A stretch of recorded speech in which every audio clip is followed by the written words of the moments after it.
Olá, seja bem-vindo à nossa sexta aula. Na aula de hoje, falaremos um pouco sobre as ferramentas de escritório, ou programas de escritório. Vamos lá? O primeiro programa de escritório que eu gostaria de falar para vocês é o Microsoft Office. Tá?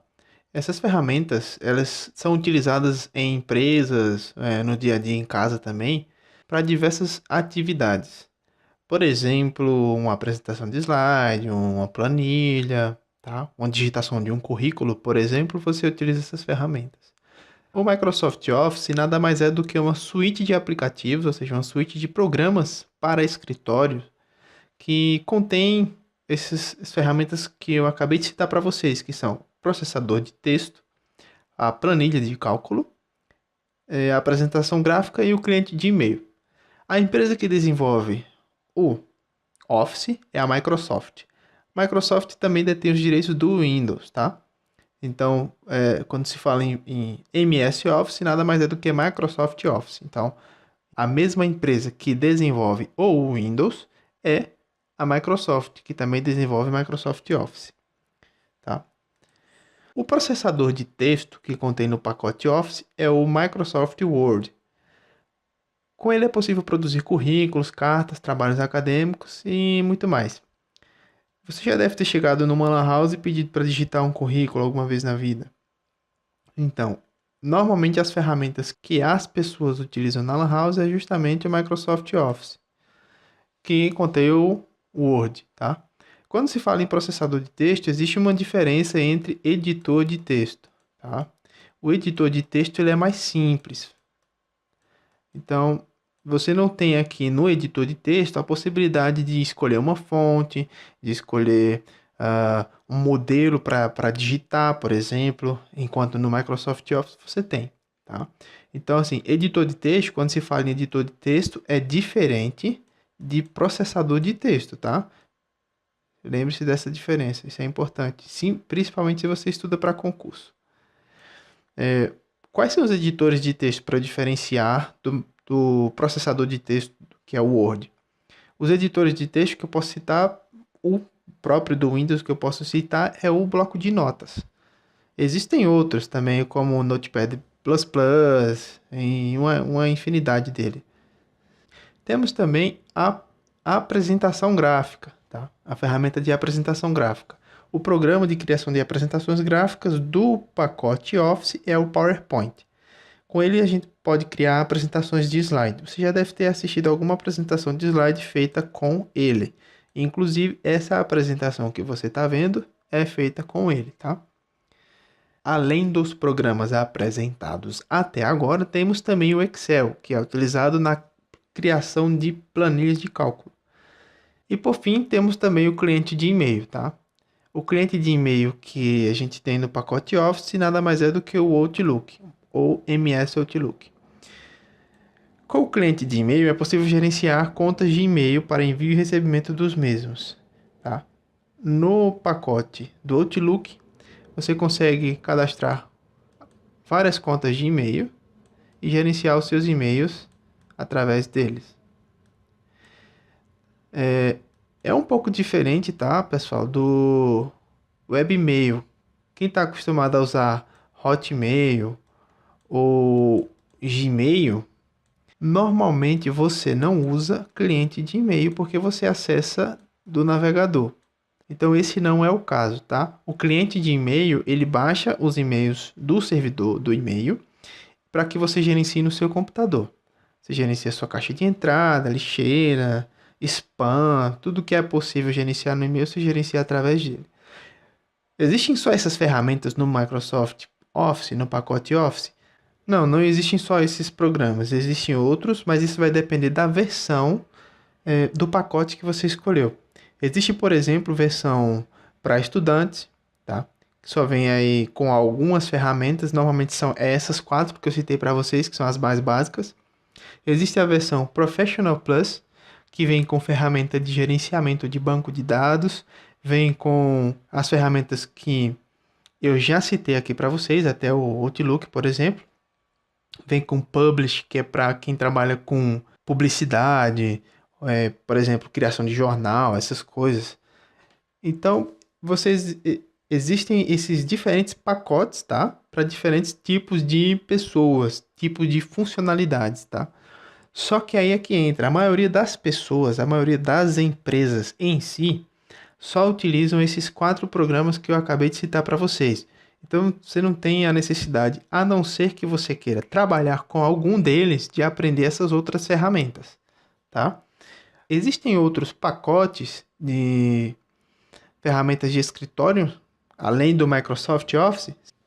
Existe sim, tá? Existe o LibreOffice.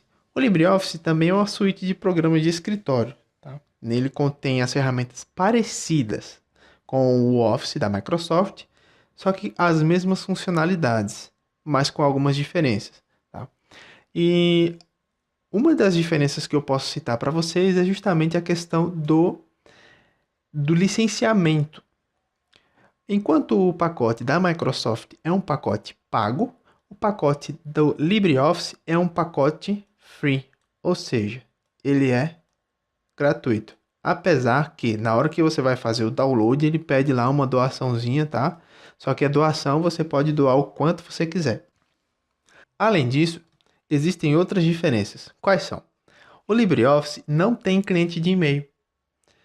Enquanto o Microsoft Office tem o Outlook, desculpa pessoal, essa letra aqui não sai muito bem porque eu estou com o mouse, mas espero que dê para entender. Enquanto o Microsoft Office vem com o Outlook lá, que é o cliente de e-mail, o LibreOffice não tem, tá? Incluído na sua ferramenta.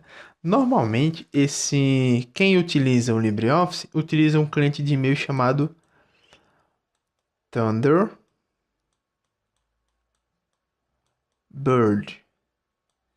que também é um cliente de e-mail, só que ele é gratuito e assim, é um cliente de e-mail produzido pela Mozilla, a mesma empresa que detém os direitos do Firefox, tá? O navegador Firefox. Quais são as outras diferenças, João? Por exemplo, os nomes do programa são diferentes. Enquanto o processador de texto do Office se chama Word, no LibreOffice se chama Write. A ferramenta de criação de slides no Office se chama PowerPoint, enquanto que no LibreOffice se chama Impress.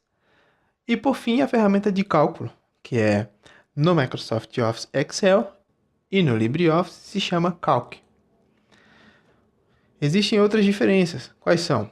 O LibreOffice é gratuito, como eu já citei, e o Microsoft Office é pago. Muito provavelmente você não sabia que o Office é pago. Praticamente todos os computadores hoje em dia têm o Microsoft Office instalado. Só que o que acontece? Na maioria das vezes, você manda lá para um técnico da vida, ele vai fazer uma formatação e ele já instala isso aqui, só que craqueado. Tá? Craqueado é a forma mais bonitinha de dizer que é pirata. Então, como a maioria das pessoas não sabe disso, não se dão conta que está sendo usado dessa forma. A outra diferença é que o LibreOffice é software livre, tá? E o Microsoft Office é um software proprietário. Gente, eu vou explicar aqui só um básico, porque na próxima aula tem uma explicação mais completa sobre isso, tá? Software livre é de código aberto, ou chamado de open source. O que significa? Significa que qualquer pessoa tem acesso a esse código, tá? E o Office não, ele é justamente o inverso, tá? O código não é aberto, só quem tem acesso é a própria Microsoft. O LibreOffice também é mais usado em instituições públicas. Por quê? Porque como ele é um software gratuito, as instituições públicas preferem utilizá-lo para diminuir custos com informática. Porque cada licença do Office, dependendo da versão, varia entre as 150, 300, 350 reais. E isso eu estou chutando, tá? Eu não sei ao certo se é isso mesmo. Se você quiser, depois pesquisa para saber realmente quanto é o valor, que você vai ter uma ideia, uma noção. A outra diferença é que os documentos feitos no Office podem apresentar diferenças se aberto no LibreOffice. Tá? Por exemplo, você criou seu arquivozinho bonitinho lá, o seu currículo, todo formatadinho, tá? E no Word, tá? Tudo digitado, tudo bonitinho lá com as experiências. Aí você pega o seu currículo, vai, por exemplo, na faculdade, na faculdade federal, vai na biblioteca, poxa, eu tenho que abrir esse aqui, esse arquivo e tal. Aí abre no LibreOffice. O que é que acontece? O seu documento que estava visualmente bem formatado vai ficar todo embaralhado aqui. Isso acontece porque não tem compatibilidade entre os dois, tá? Bom, chegamos ao fim da nossa aula, espero que você tenha gostado. Na próxima aula falaremos sobre formatos de arquivos, tá? Muito obrigado por assistir e até a próxima aula. Tchau!